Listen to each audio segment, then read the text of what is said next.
folks.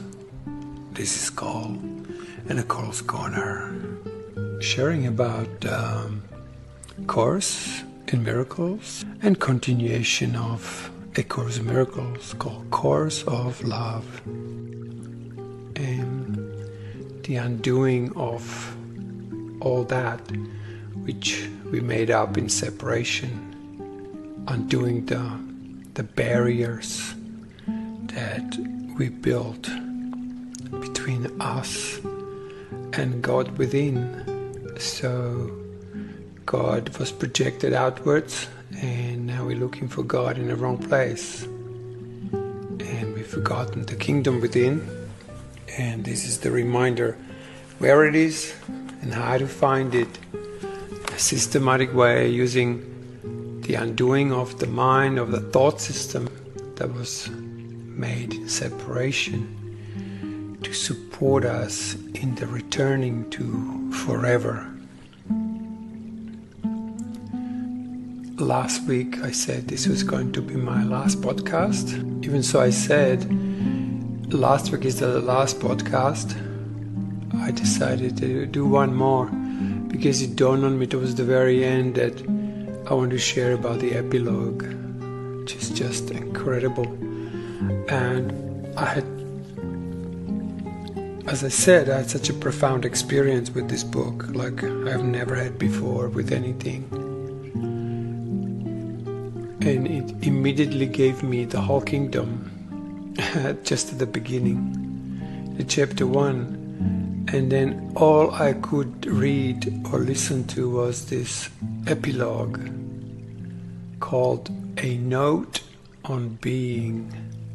So I'm going to just read you a few bits from the epilogue before I bid you farewell. And thank you for spending time together in search for, not only for search, but also finding that one heart we all are. That it's not just some kind of idea, but the actual experience of wholeness, of unity. At some point, there was this idea of Holy Spirit that helps us to refocus our mind. That's the end of the Holy Spirit, and the rest of the learning and teaching comes from the actual unity. It's not from this book, although this book helps to refocus us even deeper. And also, from my own experience, if you have done A Course in Miracles, and if you've done the workbook of A Course in Miracles, or if you're still doing it or planning to do it one day, those are deep directions on how to refocus the mind to see things in another way. However, Course of Love then gives you, once the mind is trained, it gives you this deeper explanation of what all these lessons were really about. Course in Miracles is a mind training, and so he has to design it in such a way that he prepares your mind. He can't really give you the whole thing.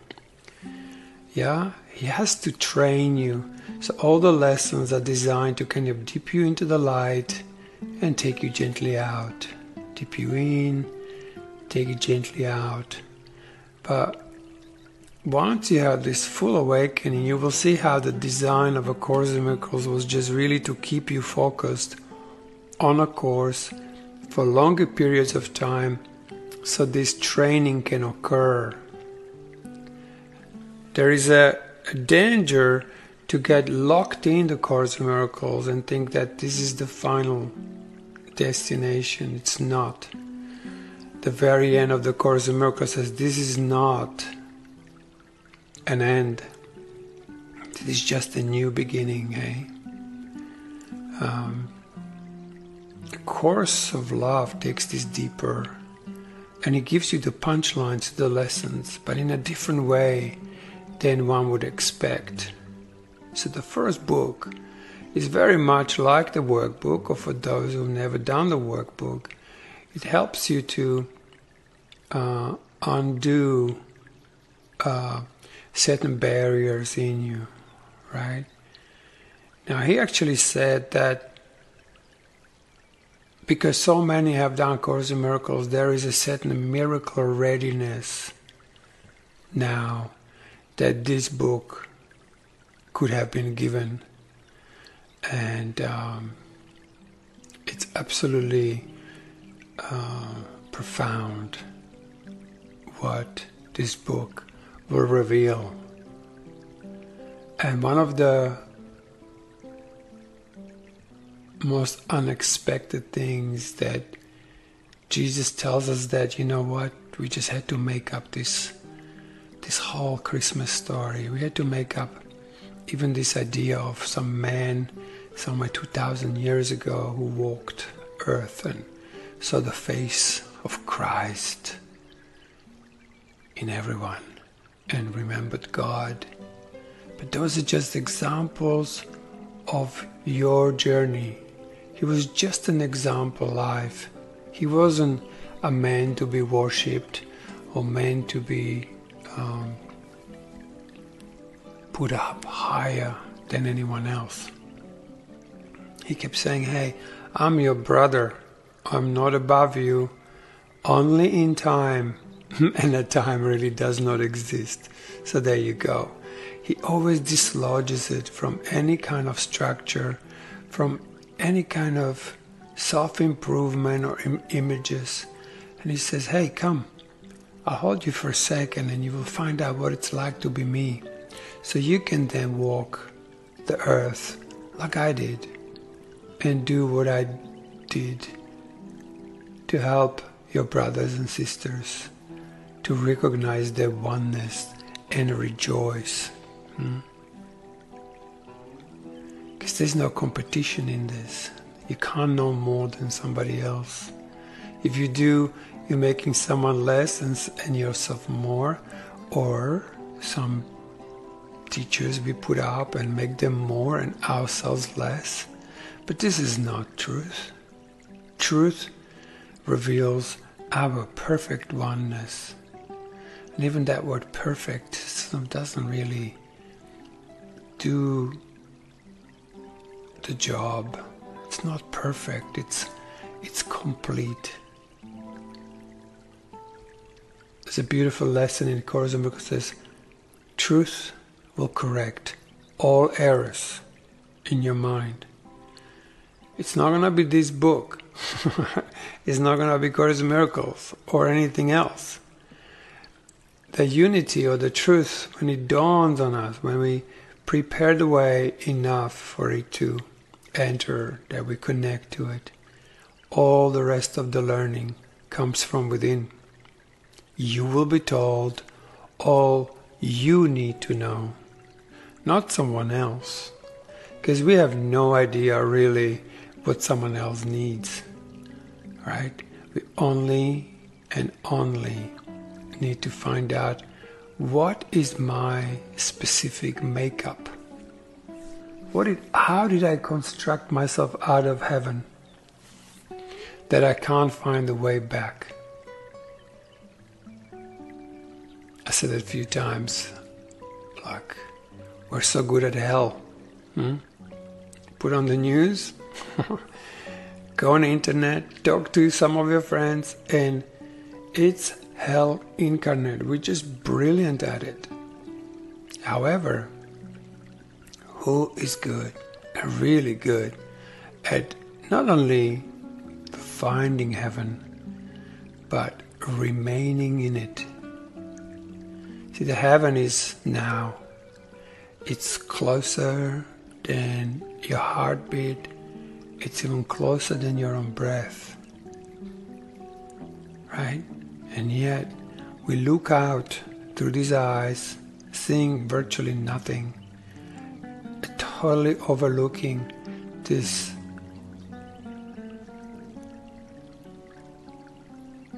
impossible to describe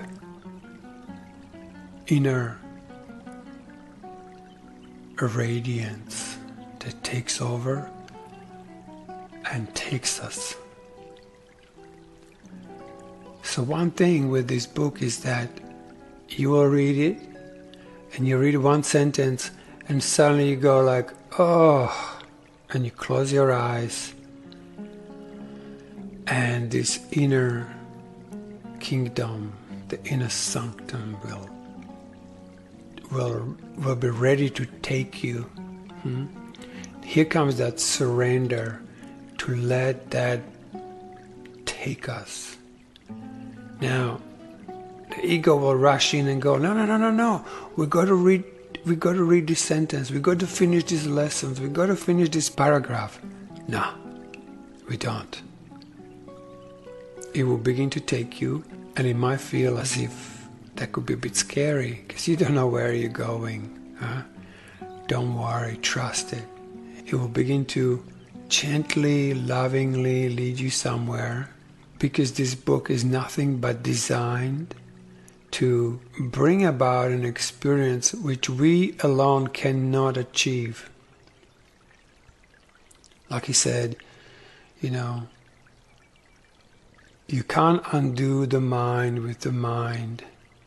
You can do mind training. Mind training will teach you to resign as your own teacher-learner and put you in the hands of something else. When you trust Jesus, and I'm talking 100%, 99.9 is still not full trust. Because in truth, it's so simple. Like I said last time, there are no levels. People think like, oh, there is all these dimensions and you have to go from one to another. There is no order of difficulty in miracles. In one instant, you can be completely undone. If you don't believe it, there's no way it's going to happen. But truth is, you got to trust this inner Christ to take you fully. And the minute you do, and it's got to be 100%, it will just do its thing. And it's like happened for me. I read this book and I started reading it, and a friend of mine told me, hey, this, you'll frown at it and you will think this is nothing like Course in Miracles. And I was reading it and it was just like that. I'm going like, oh, this is nothing like the voice for God in A Course in Miracles. And I frowned and I frowned. I was like, oh, she was right. I'll frown at this. And then I had no idea what this is about or where it's going to take me. And then in the first chapter, I was like completely undone, to the point that I could not even read this book and open it, but I could go back to the epilogue. It's almost like the whole book was given to me in an experience.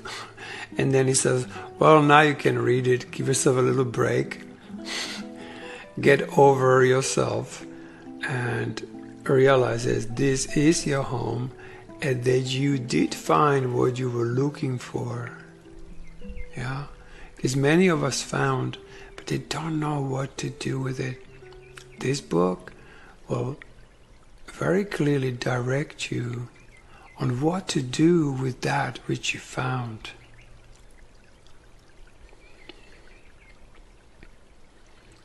And similar to Course in Miracles, it will do you despite you. Right? It will do you despite you. Just read it, and suddenly you find yourself in a brand new place that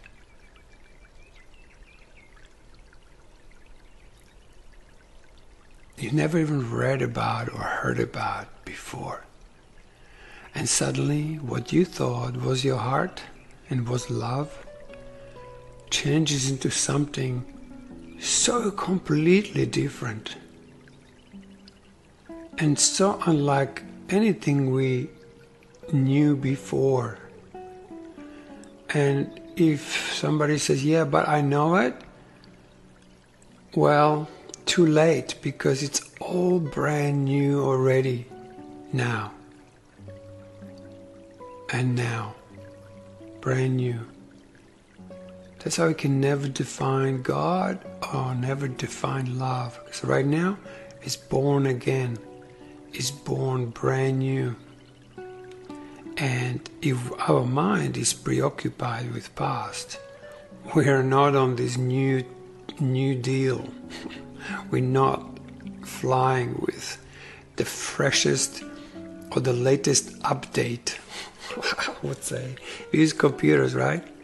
Like there is this virus in us that needs to be undone. So here comes an amazing workbook of A Course in Miracles that helps with that, right? Yeah, you got some viruses in there. Let's just clear them out. Then comes a course of love, and it goes like, okay, you ready for a new software, right? A software that will automatically restructure the hardware. You don't have to buy new parts. They were already there. They were just waiting for this update, and suddenly it pops in. And then out of nowhere he goes, oh, imagine now what it will be like to have nothing left to learn, nothing left to become. The pressure is off. See, he's pointing to that which is already complete within yourself. It's already there. Actually, the software and the hardware is already available. We were not available to the software and the new hardware.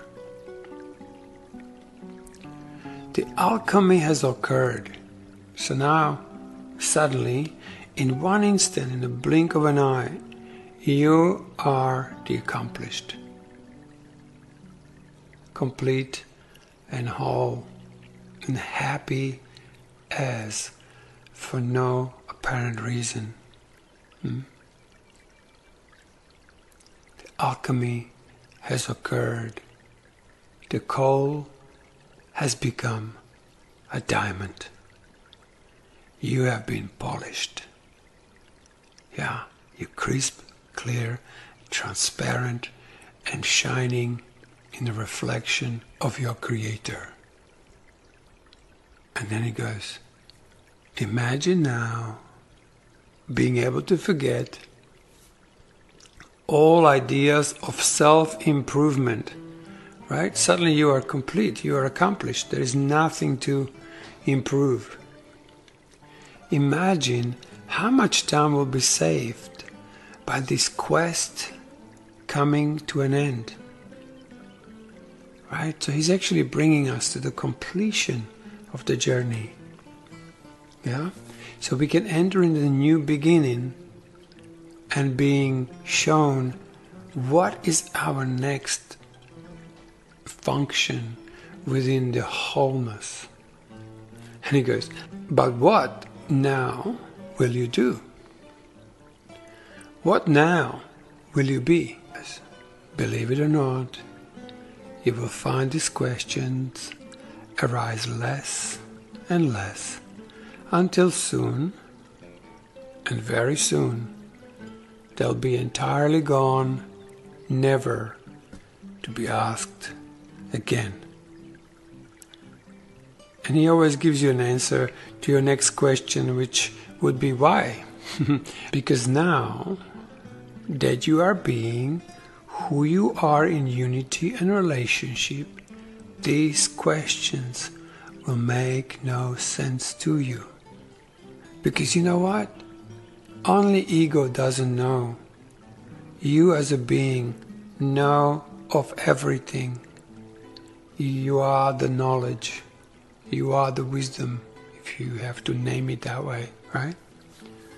Have a question? Question always comes from this tiny little separated self, who will always ask questions because it's not in unity with everything. It's virtually like you drop into this unity, you connect it to everything that is, anywhere, was, will be, all at the same time.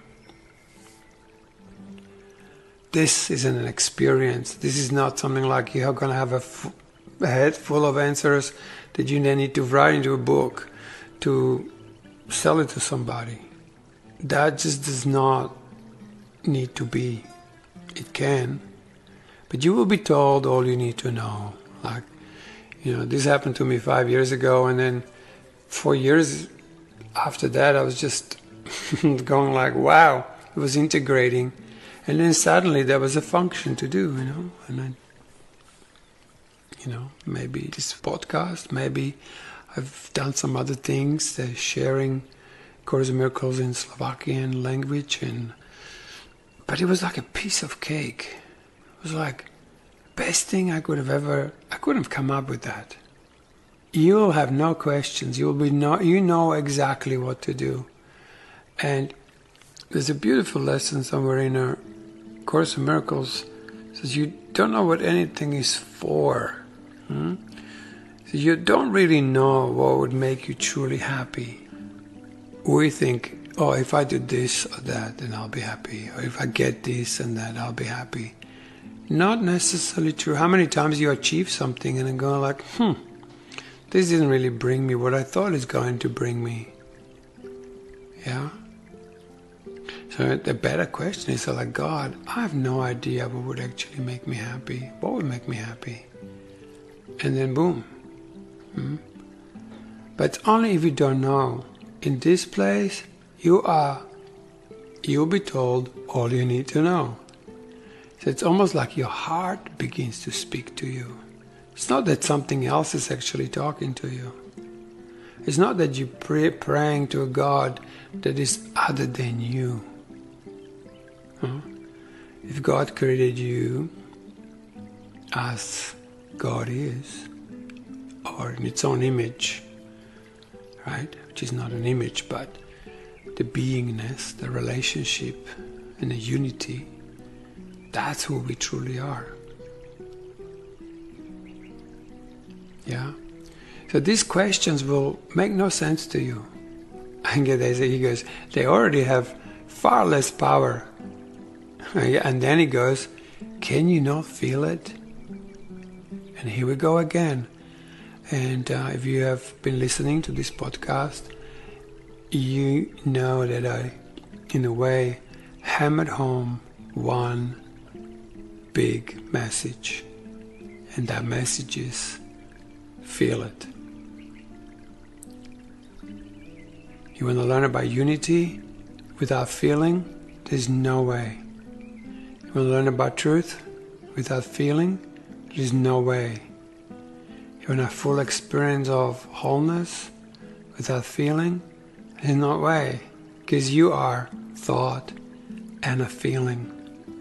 If you look up a dictionary, there's one interesting thing. So you type in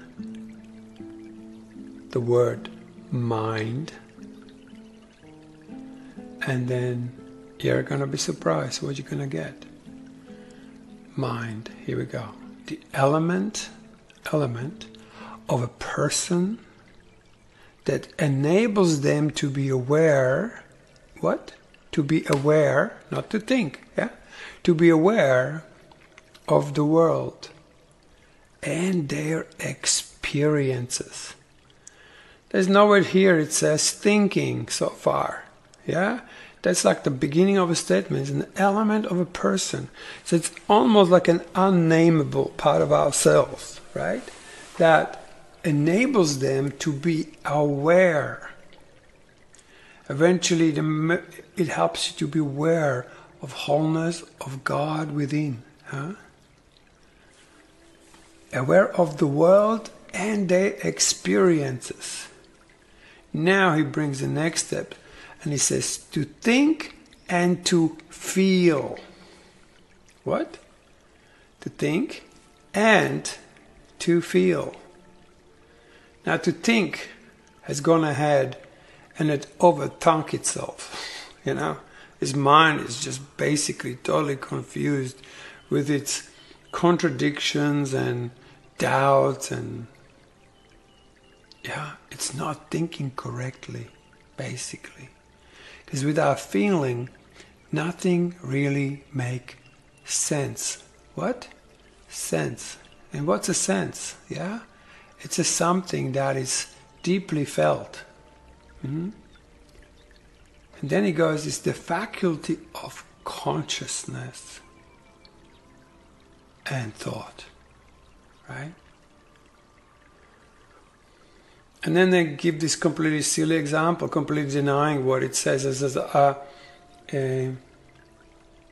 he goes, a lot of thoughts ran through my mind. This is not a good example, right? A lot of thoughts that I could not feel went through my mind. So here is an exercise. Because unless we experience something, we are going to just think about this. Here is a brilliant exercise. Use any word and see if you can get the feeling of that word. If I say joy, can you actually feel the joy? Because first you might get an image, or you hear a sound, or you get some kind of sensation. But can you really feel it? And there is a big difference between sensations and feelings. Personally, I totally agree with Neville Goddard, that feeling is the secret. It's the secret to everything. Now, how good are we at feelings? Mostly feelings are just ideas in the mind.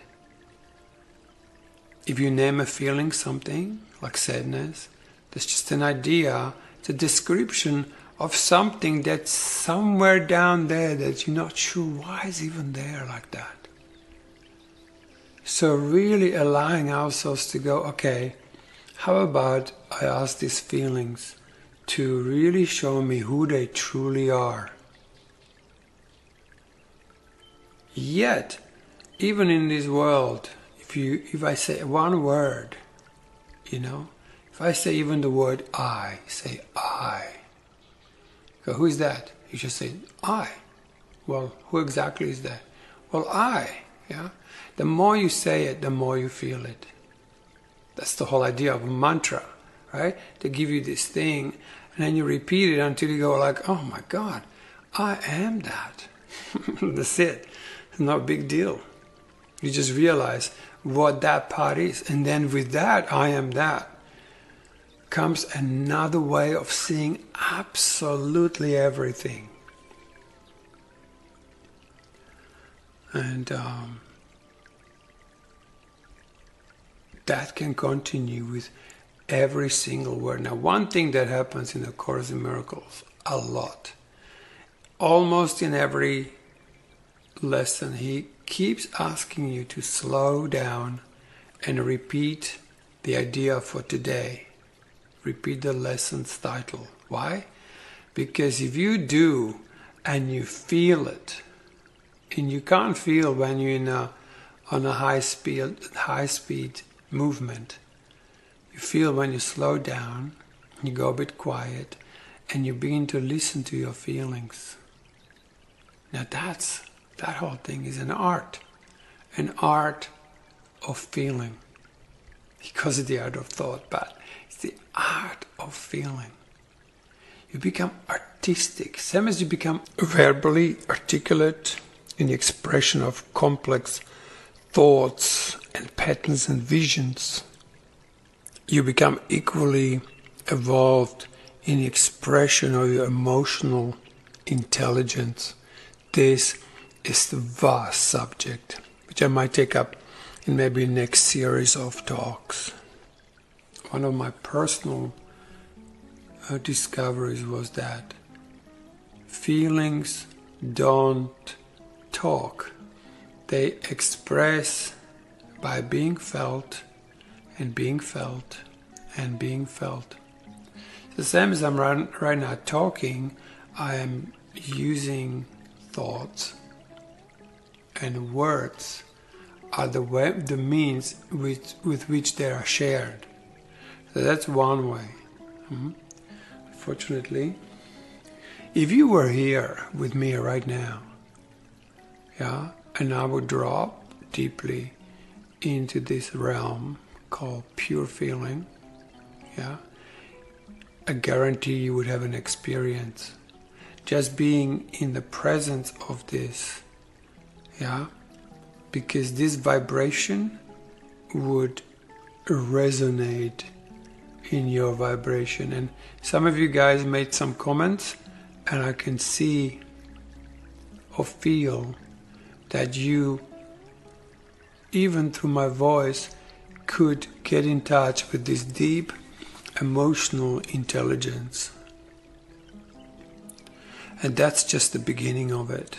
Eh?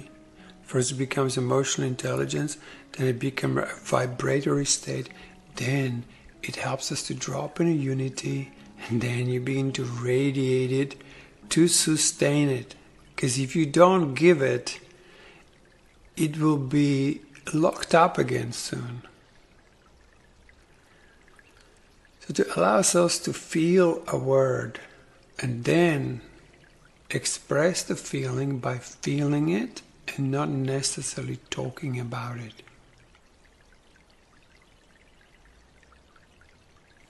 And I'm sure you have sometimes experienced this particularly when someone's really honest, yeah? Or sometimes you see it in movies, right? This is the whole thing of movies, that they do something and they get you through grabbing you into story, and then they dump you into this experience somebody's having. They're not really saying much. They're in some state of, let's say, gratitude, or they do something, and it ignites the inner joy in you, or you begin to cry, you begin to connect, become extremely grateful. So those are the artful movies, hey? That through that modality. Another one is music. You don't see music. Even you see musicians doing all sorts of weird movement, but music, you can only hear it. You can watch people going up and down strings, but hey, that's not it. It's the sound and the vibration which is invisible. And what does that do? It reverberates certain frequencies that what? Reverberate your own heart song. It reverberates your vibration that may not have been vibrating so much, because then if the mind is preoccupied with thoughts and lost in them, yeah, this other faculty is unavailable. So the secret of feeling, it's a secret. The secret to all of this is the capacity to evolve again our ability to allow feelings. Allow. So I'm talking about stepping back virtually and letting the feelings go ahead. So far, mind goes ahead, leaves feelings behind. And that's why the heart cannot be ignited in a sustained awareness. You might have a momentary heart thing when you see a movie, you hear a song, or somebody tells you that they genuinely love you, and you feel it, right? But 10 minutes later, you might be going like, yeah, but what about? And you're lost from that place. So, what happened? You went into your mind and you left feelings behind. Or the feelings became so intense that you had to push them away. Can you see what I'm driving at? There is no way around this. You can hear every book in the universe, right? That is just pointing to the moon, but to land on it, you gotta give it a full expression in a feeling way. And I use this in my series of talking about I think Right You So Will, or maybe in A Course in Miracles. But let me repeat this story because some of you might have not heard it, because you might have not been part of Barry's page. And that is the movie, which I think is brilliant and significant, and amazing imagery of the actual ignition and activation, right? And it's called The Fifth Element. Luc Besson, if I'm correctly pronouncing that, right? So what happens at the very end? There are these 4 stones. Yeah, they're supposed to save the planet. Yeah, save the evil from attacking us. Eh? These 4 elements are in us too: air, fire, earth, water. So he uses what he has, and he has to make it visual, right? So he's got these 4 stones. They had to set it up in a place. There's this deadly planet heading for the earth to destroy it. And the only thing that can stop it is this little gizmo mechanism that saves the planet. So now, what is it? It's these 4 elements, but each element has to be what? Ignited. So same in you. You have spirit, you have will, which is the feeling. So you have spirit, thought, you have feeling, which is the will, the part of the will, which is not willpower, but will, pure feeling. These 2 will ignite your heart. And all of that will ignite the 4th element, which is your body, which is your elevated self of form, or your resurrection.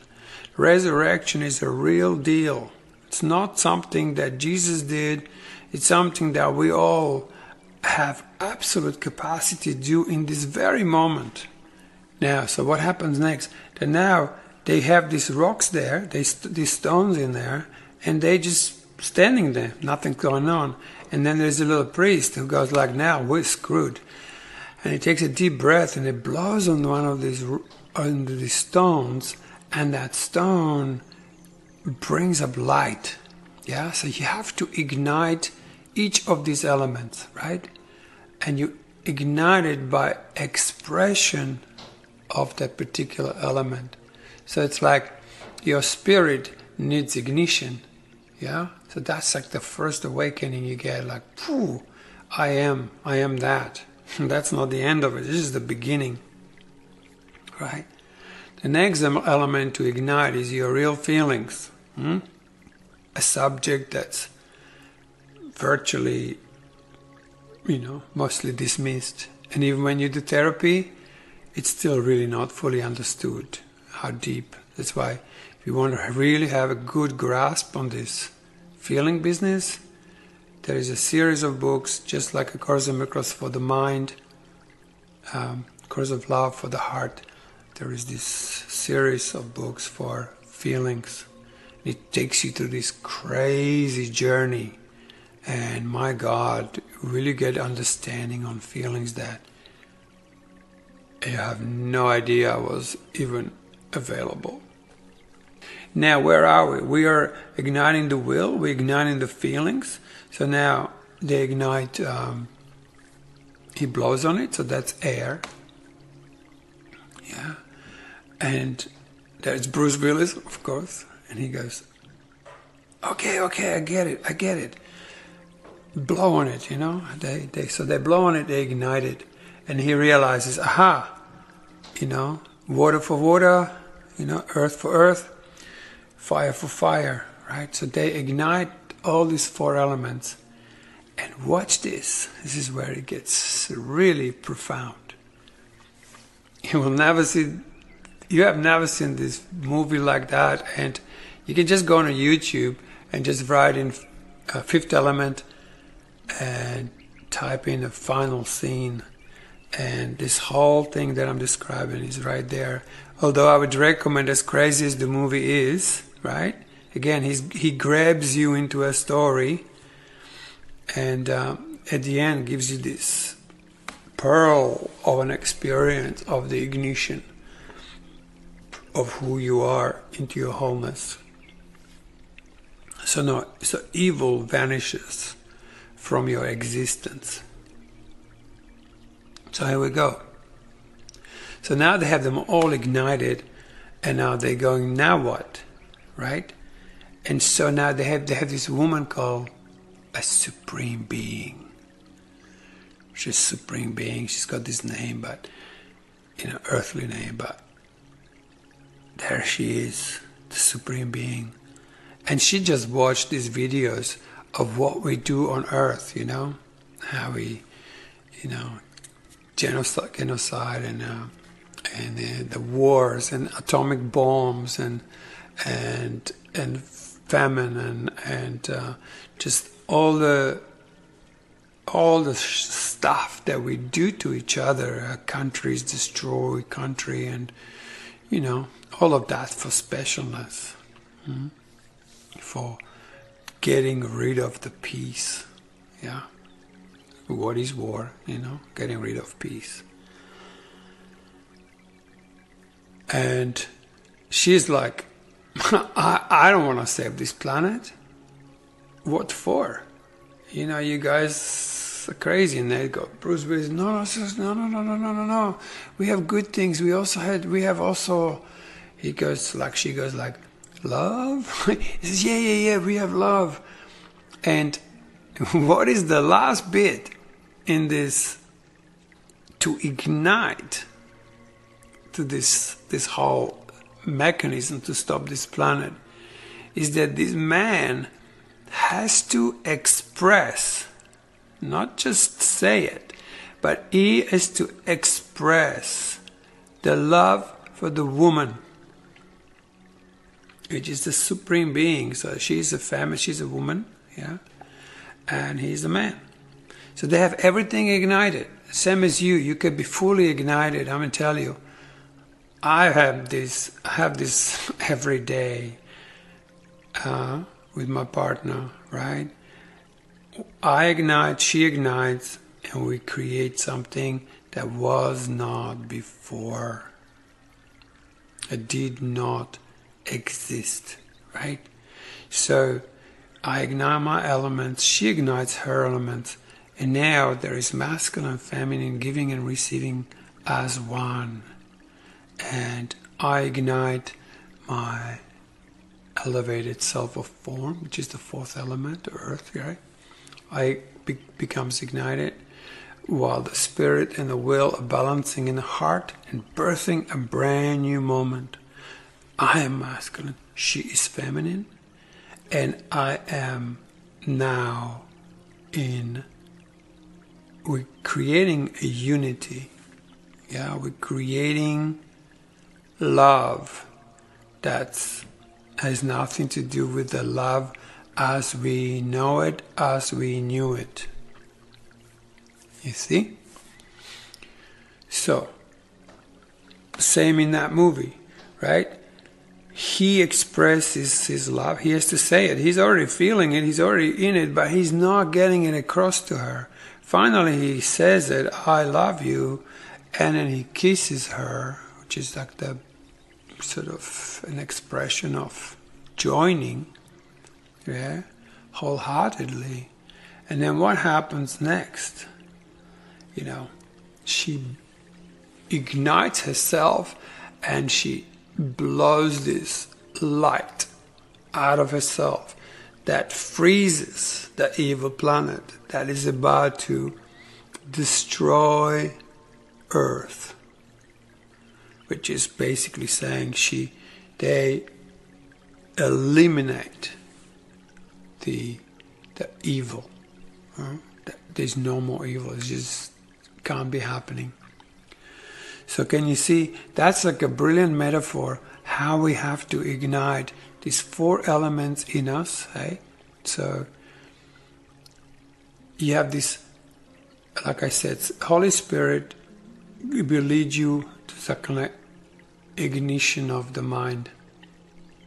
The mind awakens itself and goes like, whoa, I've got these feelings. Next minute, you transform feelings, you change their relationships, because the mind's not in a very good relationship with feelings, right? So Now, that relationship has to change, right? And so the feelings have an awakening. That will awaken the heart. That will elevate the self of form. Now you're ignited. You can be happily forever, and I've experienced it both ways. I was very happy on my own. Can be very happy in a relationship. But also, what this does, it abolishes the need. Like you become, your neediness is kind of gone, right? Because you're so fulfilled that you don't need anything.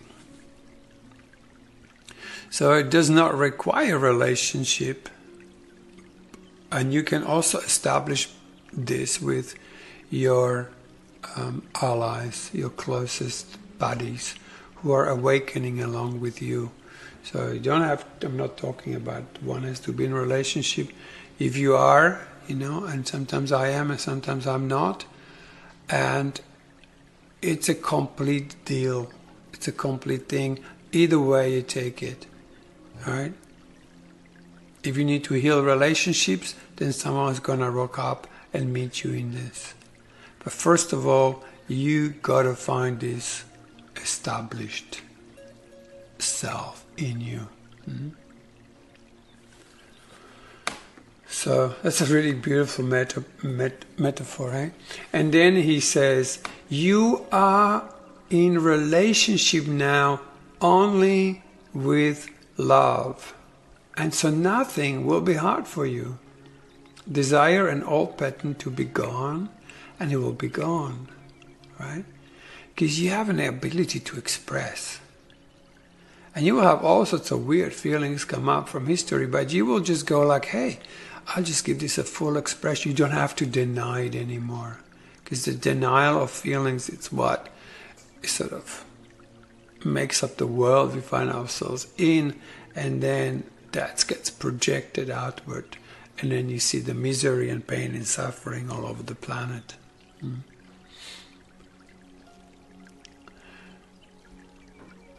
This little note added to the end of our mountaintop time together is only here to help you realize and accept that this will be so.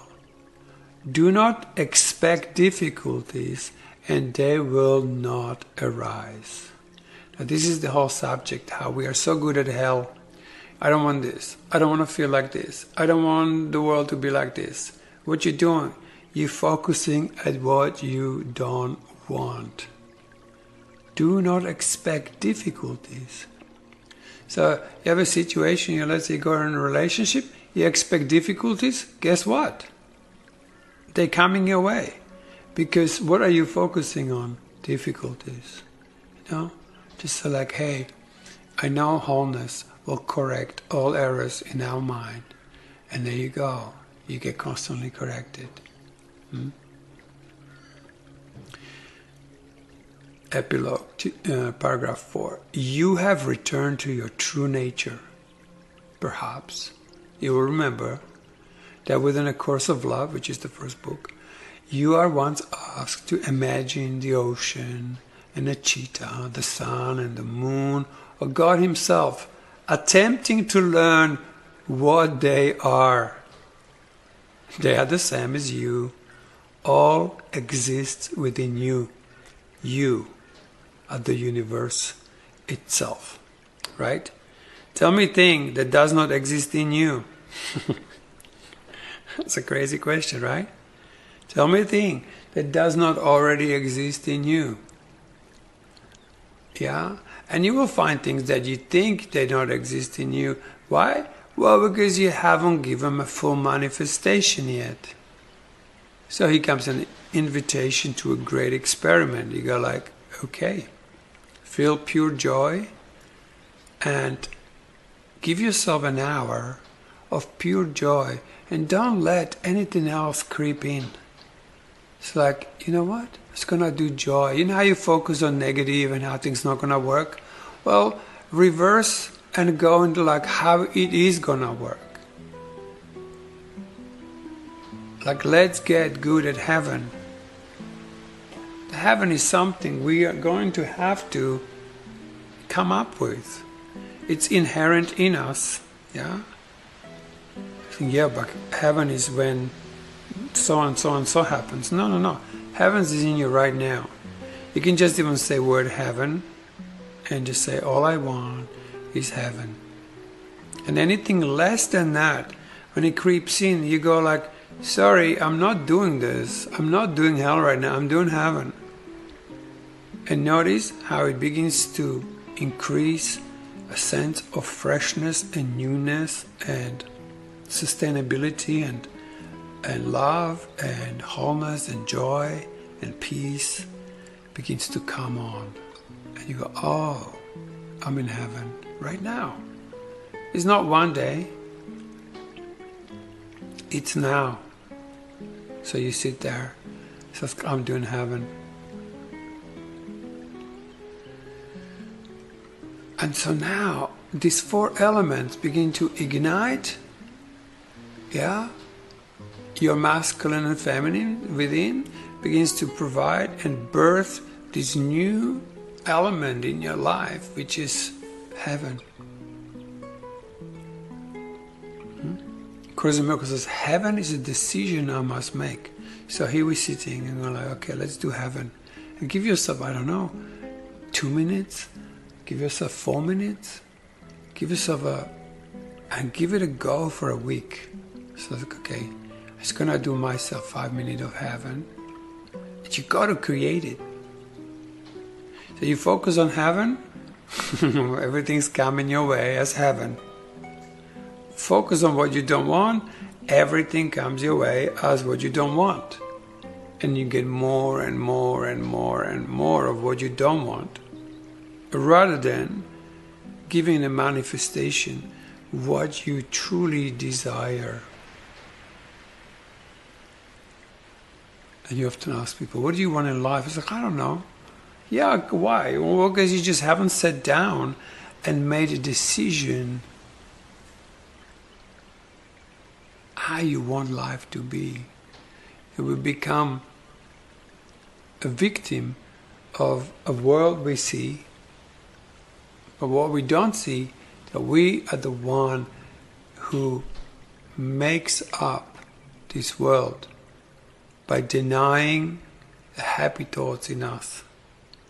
Our heritage and inheritance is happy thought. Right? So have a happy thought. Give me a happy thought. Highlight of your week. What was good? And don't look for some amazing things. Anything simple, you know. Something lovely happened in a shop, or, you know,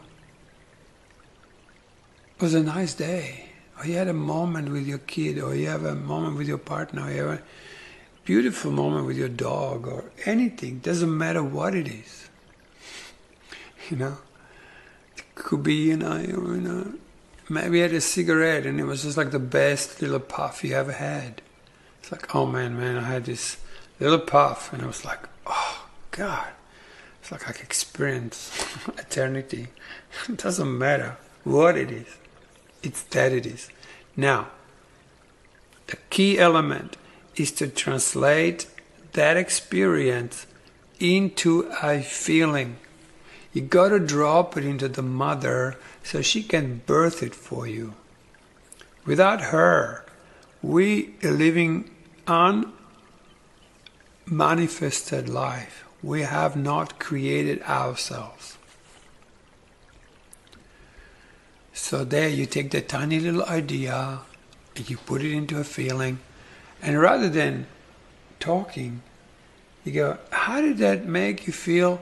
And what is the sound that experience would ignite in you? And you just go, oh God, it was so beautiful, right? I just go, oh. And then stay in that feeling. Just stay in it. Step back. And let that feeling birth this experience. And watch what occurs. Now, as soon as you start experiencing this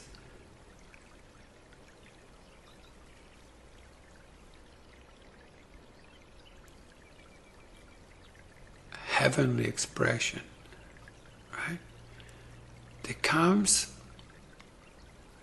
a creepy thought, you know. In the Course in Miracles they call it an obstacle to peace.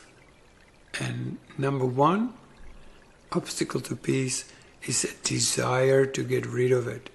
So you're sitting in this bliss, and then it comes some thought that's gonna want to take you away from there. That's Herod coming. He wants to kill the Christ, to kill the experience of heaven, right? And you just go like, wrong address, I'm not interested in you, right? And you save, you know, you protect, you take this child into a safe place, yeah, like Mary did with Jesus. So that's just the same idea. You got to see that all of those, the whole Christmas story is just a metaphor of your awakening, not Jesus's, not anyone else, not your guru. Forget them. They don't give you anything good, really. Because you put them up there as holy, and you make yourself unconsciously or without realizing, you make yourself less holy. You go, oh, they've got it and I don't. That's just not true. You have everything in you. You have the stones, you have the 4 elements, you have the ignition capacity. You got your own masculine, your own feminine, and you can birth this whole thing within yourself. At the end of the Course of Love, Jesus says, okay, I ask you first to resign as your own teacher and accept me. And at the end of the book he goes, and now I resign as your teacher. Goodbye. You know, he goes, you go, what? No, Jesus, I need you. No, you don't. You have your heart, and I am exactly that. I had to give it to you as a story because you could not handle your own experience. And like I say, you know, like when you swim in the ocean, you dive in, the deeper you go, the more pressure there is, right? So imagine you're surrounded by this ocean of love, and it's going to be a little bit of pressure, so you get used to it. And to alleviate yourself from being too pressured, you share your love. More you give it, more you have it in a more refined way. So you want to refine this love, but the act of giving it away. But you got to feel it. Jesus says in the Course in Miracles, he goes, I feel the love of God within me now. He doesn't say, I think the love of God within me now. You know, people say to you, I love you, and you can't feel it. It's like, yeah, it sounds good. Now what? But sometimes people feel this love and they just go, God, I love you. And you just go, oh my God, this is so beautiful. Yeah? And then we go, we're not used to it. So we blush and we become shy instead of going, oh my God, I can feel it. Let's join in this. Let's rejoice in this. Let's offer this equally to everyone. So you don't make up this crazy special relationship in which you two drown together. We've drowned enough. It's time to resurrect. Okay? All these instructions are nothing but instructions to resurrection. It's like one of my teachers used to say, from erection to resurrection, you know? Just from this low life where, you know, we're obsessed with addictions like sex and drugs and rock and roll, we basically are thinking, which is one of the biggest addictions now in the world, is thinking addiction. from which all the addiction stems. And I think in addiction is only because we denied the feelings that could ground our mind away from this insane thinking. Yeah? So feeling is the secret, because the feeling is that, like, you could be trying to steal your mind and you meditate and you steal your mind and you get out of meditation. What happens? Poof, all the thoughts creep in and take over. You only have thoughts in your head because, again, we have this addiction to not feel. So that you're feeling self, and you will find the holy grail of existence in you. The kingdom of heaven is within you, and you gotta ignite it. So like he says in it, all exist within you. You are the universe itself. There is nothing in you that you don't know. But there is a lot in you that might have not yet been expressed. Express. Get it out. Get to the core of it and give it a full, like, make it fully visible. Make it tangible. Make it so feelable that the other persons, the other people around you will begin to feel what you feel. And in that sense, magnify it and increase it. So when you truly, like, let's say with your partner and you're present with them, or with your friend, you're truly present. If you're a man, you become present. If you're present, the woman, a friend or partner will open. When they open, they will emanate a light that will make you more present. The more present you are, the more will ignite your partner's openness. The more openness there is, they ooze this softness and this lush quality of feeling that men often can't get by themselves, because they are more of a consciousness. They are more the thought part of creation. She is more the feeling. She's the mother of everything. She's the birther, right? Whatever you put into her, she will birth. Give her a hard time, she'll birth you hell. Like this guy said, give woman a shopping, go shopping, give her some food, and she will make you a feast. Give her a house, and she will make you a home. She will come in and she will put these little pieces in here and little colorful things over there, and she'll clean it and she'll just make a home out of it, right? Give woman love, or just one, expression of love, and she will birth you a whole universe. She will birth you full God experience, right? But give woman shits, and guess what? You're swimming in it. So the feminine has this amazing quality to birth. She is the birther of the universe. Now, what you have to look into is too that you in yourself have the masculine and the feminine.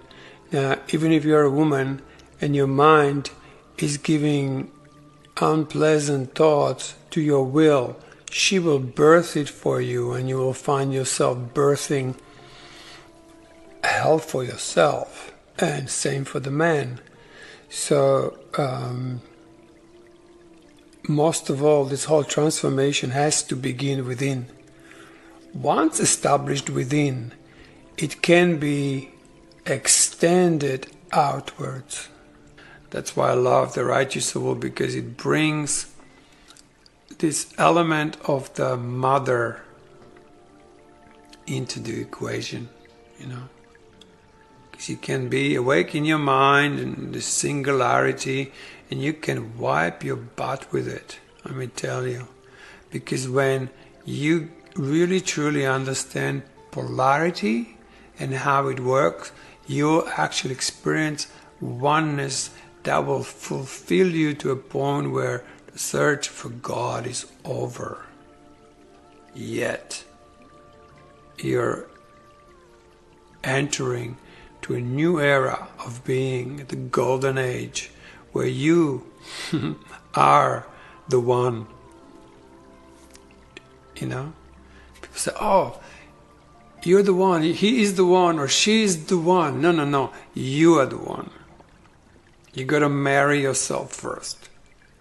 You got to marry your thought with your feeling until it becomes one, becomes the two magnets, electromagnetic, clicks together, creates this exquisite love and full wholeness and an embodiment. You have to first close the gap, and instead of having nothing in your heart, birth love in it, a brand new thing. And it's, I guarantee you, is not the love of this world. Jesus says that my kingdom is not of this world. It's not here. There's no example really who can demonstrate it to you, because it has to be experienced in you. You know, there can be reflections, it can be little experiences, but for you to sustain it, you got to have your feeling ignited. If that's not ignited, you will search it in somebody else. You will want people to change, to provide you with what's lacking in you, right? So you are returned to your natural self, and you begin to move more fully back into your life. You'll realize what the differences between this natural self and your former self lie. And you will let the old go, and you will let the new fulfill you. And then you will realize that you know what to do. And you will realize that there is no will be, you know, that you are, and that you will respond as easily to your surroundings as does a cheetah or a mountain to his. Expect heaven on earth, you were told. This is what it is. There'll be no doubt, no indecision. Your path will be so clear to you, it will be as if it is the only path in the world, and you will not wonder why you didn't see it all along. Expect this, and it will be, and so be it. There is no becoming. As you are no longer becoming, there will be no becoming projected from you onto the world. There'll be no projections at all. And this is why you will see so clearly. You will see what is. You will create what will be through the extension of love. That's all. And so be it. So again, I want to thank you for your attention. If you look back, there is somewhere a folder where there's all my talks called Cole's Corner. You could type in Cole's Corner and then type in Write You So Will or Course in Miracles or Course of Love, and you'll get to my folder. I also want to say that this is just my experience. I'm not saying this is how it is. I think what I've noticed with the Course in Miracles, that no matter how much I've done it, how many times I did it over and over, and no matter how many awakenings I've undergone through the transformation, what always happened, that Course just met me in this new place and fed me the next step, and the next step, and the next step. So it's very individual. I only really shared my particular experience. I also love these 3 books as a trilogy. For me, that's an ultimate trilogy, you know, particularly involving Right You So Well as a guide to deeper feeling, deeper experience, and really understanding how feelings originated, which is a fascinating story. And it's not for everyone. Like it says in the Right You So Well, you know, if this book is for you, you will know it from the introduction. And particularly if you enter book 2, 3, and 4, if you manage that far, it's 8 of them. That's a huge work which I've been involved with for 30 years, I guess, roughly. And, you know, Course in Miracles, and now for the last 5-6 years, Course of Love. So again, I just want to thank you.